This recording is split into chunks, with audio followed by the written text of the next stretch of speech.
By the way, ano ang pangalan mo? Ako nga pala si Jopay. Ako naman si Glenn, ang mahilig sa Unlipop. 150. Ganun? Siya nga pala, babalik tayo tungkol sa inaalok mong trabaho. Tungkol dyan, ready ka na ba? Kasi kung hindi, mahihirapan ka. Pero, sinisiguro ko sa'yo na dito gaganda ang buhay mo. Opo, sigurado na ako. Buo na desisyon ko. At alam kong wala nang makakapigil sa akin. Kaya naman pala mabilis kang kausap. Hayaan mo, hindi ka magsisisi. Pero mo ko ng phone mo. O Jopay, nandiyan ang address. Magkita na lang tayo. Sige po. Maraming salamat talaga. Paano? Mauna na ako?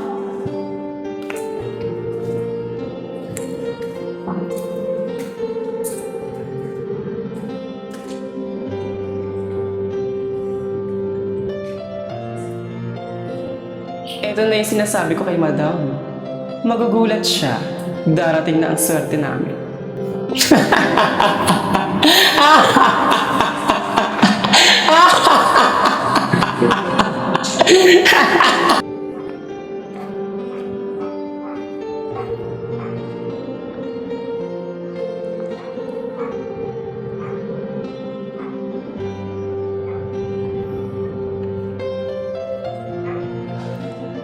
Hindi ako susuko sa paghahanap. Kailangan ko siyang makita para masabi ko sa kanya kung anong tunay kong nararamdaman.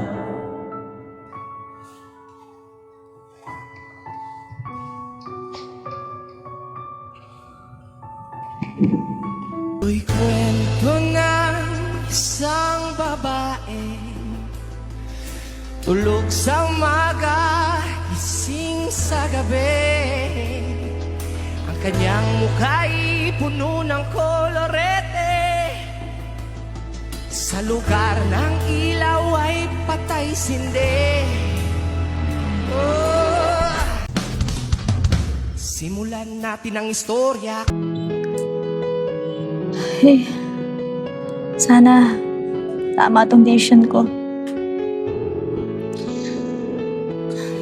Bahala na.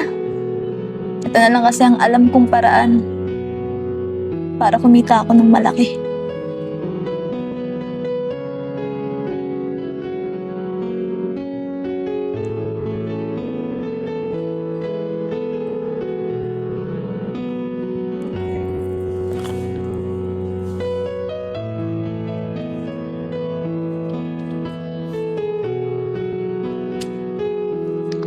Jopay, hindi ako papayag na hindi kita makikita. Hindi man kita kilala sa muka, pero dito sa puso ko, kilalang kilala kita. Antayin mo ako. Mahanap din kita. Magbulag-bulagan, bakit nais natin ay malaman ang baho ng iba? Pagbibigyan kita, kilala mo ba si Mata? Laging kababata mula pa nung pagkabata kami laging magkasama, mga papel sa sapa.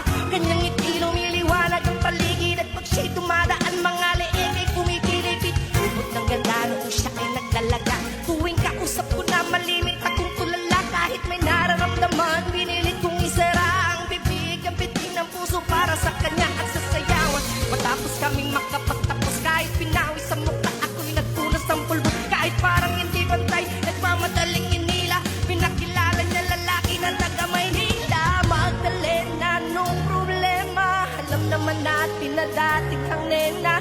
Sa iyong ama ikaw ay prinsesa, anong nangyari sa'yo? Ito'y kwento na isang babae. Tulog sa umaga, gising sa gabi. Ano na, Glenn? Ilang araw na akong naghihintay sa swerteng sinasabi mo. Hanggang ngayon, wala pa. Madam Che, di ba sabi ko naman sa'yo, huwag kang maiiyak. Malay mo, bukas, nandyan na siya.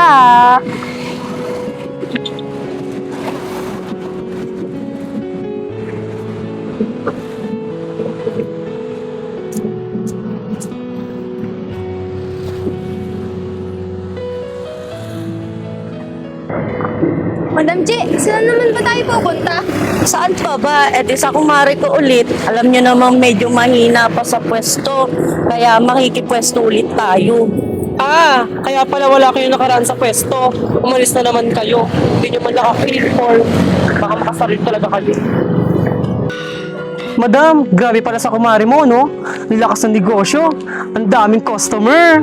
Oo nga, madam, no? Nakakaingit. Sana all. Ganun ang gusto ko. Yung maraming customer para paldo. Madam, di ba sabi ko naman sa'yo, darating din tayo dyan.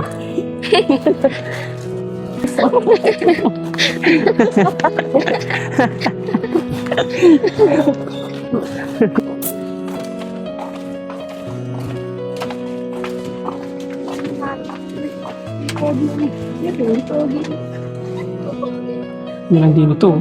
Dapat umikit. Glenn, alam mo ba, inip na ako sa swerteng sinasabi mo. Bukas lilipat na tayo. Masyado na kasing masikip sa pwesto natin. Para pag dumating yung swerteng sinasabi mo, eh maluwag na yung pwesto natin. Ikaw, madam paulit-ulit ka na. Di makapaghintay. At yarn. Pero sa bagay, tama ka. Masyado na maliit yung pwesto natin. Kailangan na talaga natin lumipat. Para pag dumating yung swerteng sinasabi ko, eh, malawag na tayo. O siya, tayo magsipahinga na. Para bukas, maaga tayo sa bago nating pwesto. Excited talaga si madam, oh.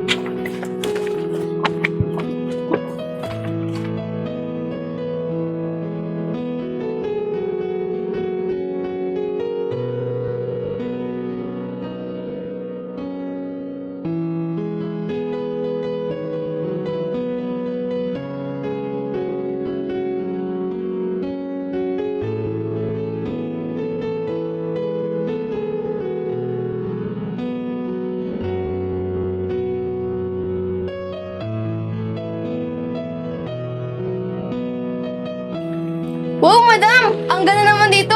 Ang luwag! Oo nga, madam. In fairness, maganda. Maliwalas. Di ka tulad sa dati nating pwesto. Masikip. Siya nga pala, nasan si Judy?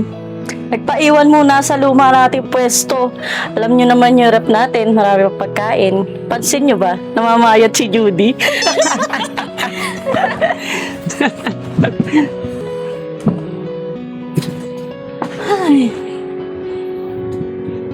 Oh, siya nga pala, Glenn. Nakalipat na tayo lahat-lahat. Wala pa rin yung swerteng sinasabi mo. Hanggang kailan mo ba ako paghihintayin? Tapos, sasabihin mo, paulit-ulit ako. Kung niloloko mo lang ako, pwede ka nang umalis. Hindi yung pinapaasa mo ako. Madam, puso mo. Nagsusungit ka na naman. Hindi bagay sa'yo. Tignan mo maya-maya, may customer na tayo. Hello, madam! Yeah! Bagong pwesto, lumang customer, aray mo! At least may customer. Kung di pa nga kami dumating wala kayong customer. Ano pa nga ba magagawa namin? Eh, nandyan na kayo. Di ba nga mga madam? Tara na nga dito, magsiupo na kayo.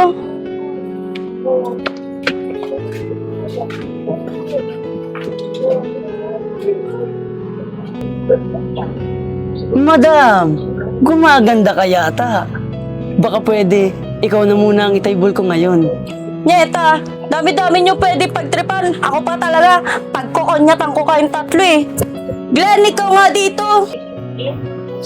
Eh ako ba? Hindi gumaganda. Hoy bakla, umupo ka nga dyan. Ang pangit mo, di ka naman gumaganda. Grabe ka naman sa madam ko! Order ba kayo? Hindi! Grabe ka naman, nabibiro lang eh. Ito na. Order na. Isang seat nga dyan. Oh, baka pwedeng umalis na kayo dito. Hindi na namin kailangan ng table. Hoy! Ano hindi kailangan ng table? Ano to? Hindi ba to table? Pukpuk sa ulo to eh. Yemas! Tara na nga, makaalis na dito. Mga unggoy na to.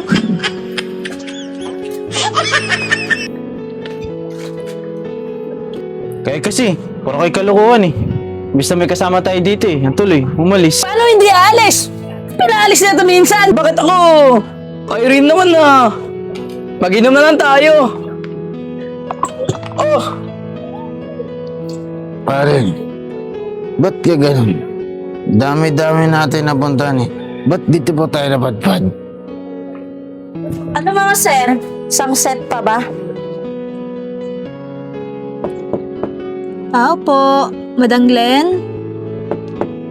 Tao po, Madam Glenn. Parang nababusesan ko yun ah. Dimple, buksan mo nga. Ate Glenn, hindi ko kaya to. Jopay? Ikaw na ba yan? Madam Glenn, ako to, si Jopay. Aba, iba aurahan mo ngayon ha. Pang suswertihin. Sandali, buti hindi ka naligaw. Madam, hindi naman ako naligaw. Buti, may nakapagsabi sa akin, lumipat na raw kayo. Dito ako tinuro. Ate Glenn, sino ba siya? Sino siya? Pwes, siya lang naman ang sinasabi kong swerte kay Madam Che. Anong naririnig kong ingay? Madam, sinisiguro ko matatanggal ang init ng ulo mo. Dahil nandito na ang swerte. Tadan! Hello po. Mahinhin. Malaan natin. Tamang-tama, sumama ka sa amin.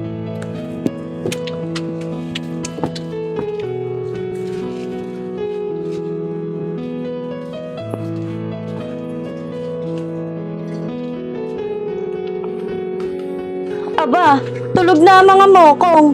Hoy, gising! Di ba sawa na kayo sa mga alaga ko? Eto, meron akong bago. Sa unang tingin agad na humali sa naniningning mong mga mata. Ice cream! May bago! Ice! May bago! Ice! Diyan kayo magaling. Di ba ayaw nyo ng table? Nag-iba ata ang ihip ng hangin. Madam, di ka mabiro. Di ba mga pre? Oo naman. Eh paano? Gusto nyo ba ng table? Oo naman, madam. Ito, fresh na fresh. Dimple, samahan mo.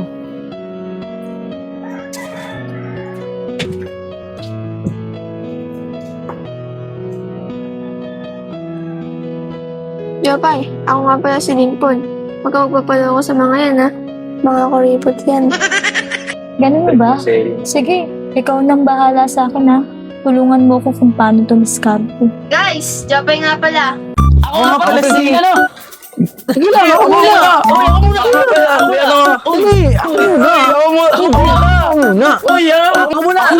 Mas pogi ako saan? Mga pare, mas pogi ako. Hindi!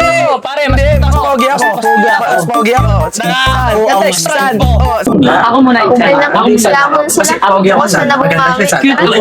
Mas ako muna na. Koreno ako. Saan? Saan? Maganda siya saan? Pogi ako saan? Hindi!